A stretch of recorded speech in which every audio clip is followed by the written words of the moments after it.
What would you do if your boss was actively trying to make you fail? In today's story, the protagonist's response is a masterclass in how to handle it. A perfect lesson in why you should always keep your receipts. It all began when I joined a new company. The work itself was a dream. But my direct supervisor, let's call her Diana, was a nightmare. From day one, there was this undercurrent of animosity from her that I couldn't quite place. She was just unpleasant, condescending, dismissive. The kind of person who speaks to you like you're a child who's just spilled juice on the new carpet. I tried to ignore it, chalking it up to the stress of her position. But the feeling that she actively disliked me was impossible to shake. Things took a turn from bad to worse about a month in. We used a digital task management system, a Kanban board, to track our projects. For those who don't know, it's basically a fancy to-do list where tasks move from to-do to in progress to done. Diana was responsible for managing this board, assigning tasks, and moving them through the pipeline. Simple enough, right? Wrong. She was terrible at it. Tasks would be mislabeled. Deadlines would be wrong. And crucial information would be missing. The first time it blew up in my face was when she assigned me a task that was actually meant for another team. It was vaguely worded, but I did my best to decipher it. I spent a full day on it before the other team's manager came over. Confused, asking why I was working on their project. When he and I went to Diana for clarification, she immediately threw me under the bus. I have no idea why Alex would think this was for him, she said, her voice dripping with fake surprise. He should have known to check. The thing is, she had assigned it to me, right there on the board. When I pointed this out, she just waved her hand dismissively and said, "Well, it was a mistake. You should have caught it." That was the moment I knew I had to protect myself. Diana had shown her true colors. She was not only incompetent but also malicious. From that day forward, I became a meticulous archivist of our interactions. Every task she assigned, every email she sent, every comment she made on the Kanban board, I took a screenshot. I created a special folder on my computer, a digital vault of evidence I called my Diana file. It felt a bit paranoid, but my gut told me I would need it. As the weeks went on, the pattern continued. She would give me verbal instructions, then later deny them. She would change deadlines at the last minute and then blame me for being late. She would forget to invite me to important meetings. Each time, I would calmly refer to my records.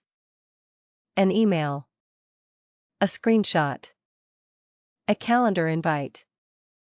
Each time, she would backpedal, looking annoyed that I had a receipt for her incompetence.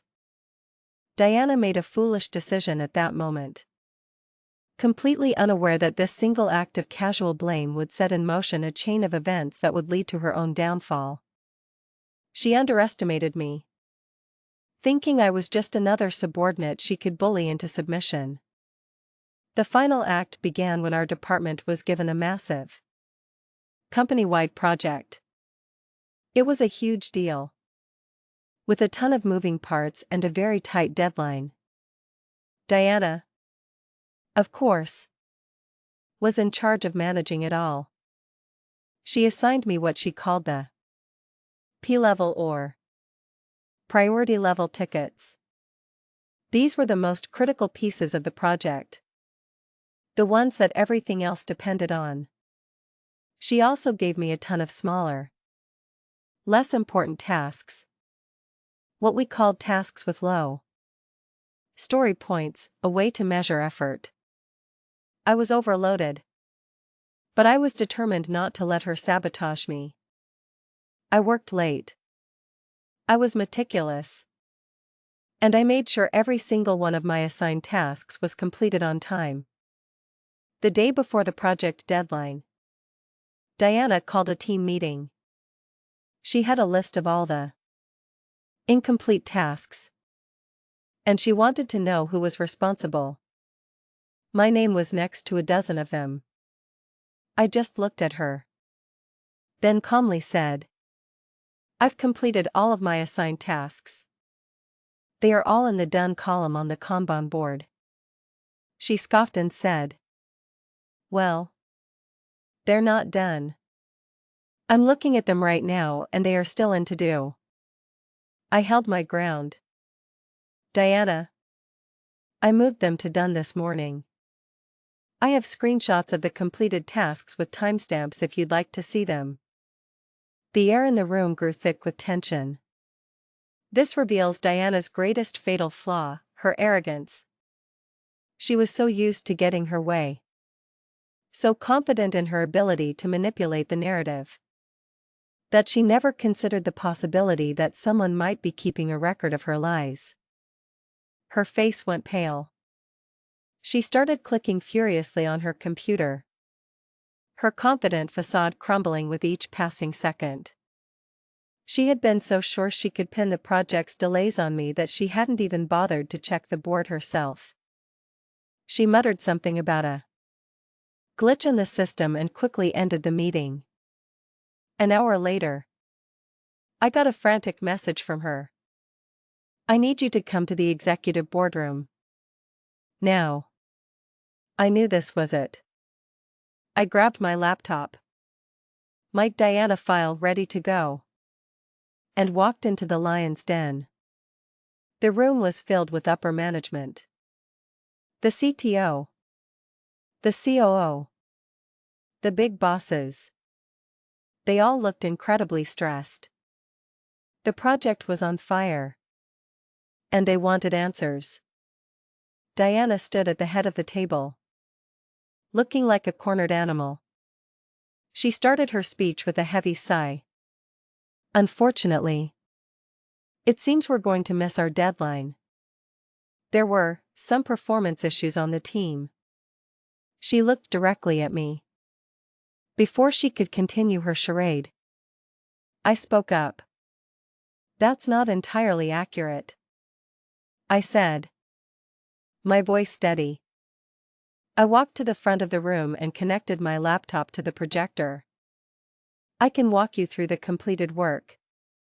On the screen, I brought up the Kanban board.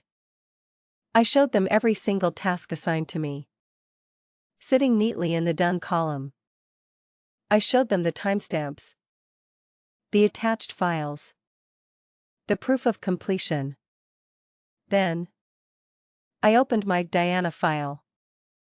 I showed them the emails, the screenshots, the long history of her mistakes. I didn't editorialize. I didn't need to. The evidence spoke for itself. With each slide, the mood in the room shifted. The executives' expressions went from stressed to confused, then to angry. They weren't looking at me anymore. They were all staring at Diana. Her face was a mask of pure, unadulterated panic. She started to sputter, to make excuses. But the evidence was overwhelming. It turned out the tasks she had accused me of not finishing were tasks she had never even assigned. They were still sitting in her own to-do list on the board. She had been so focused on setting me up to fail that she had completely neglected her own responsibilities. The CTO, a man not known for his patience, finally cut her off. "Diana," he said, his voice dangerously quiet, "I think we've heard enough." He turned to me. "Alex. Thank you. You can go." I packed up my laptop and walked out of that room, leaving Diana to face the music. I didn't have to wait long to hear the results. The next day, an email went out to the entire department. Diana was no longer with the company. A week later, I was offered her position. I took it. The story teaches a simple but powerful lesson. In the professional world, diligence and documentation are your strongest allies. Keeping a clear, objective record of your work isn't about paranoia. It's about professionalism. It protects you from incompetence and malice, and ensures that, in the end, the truth will always come out.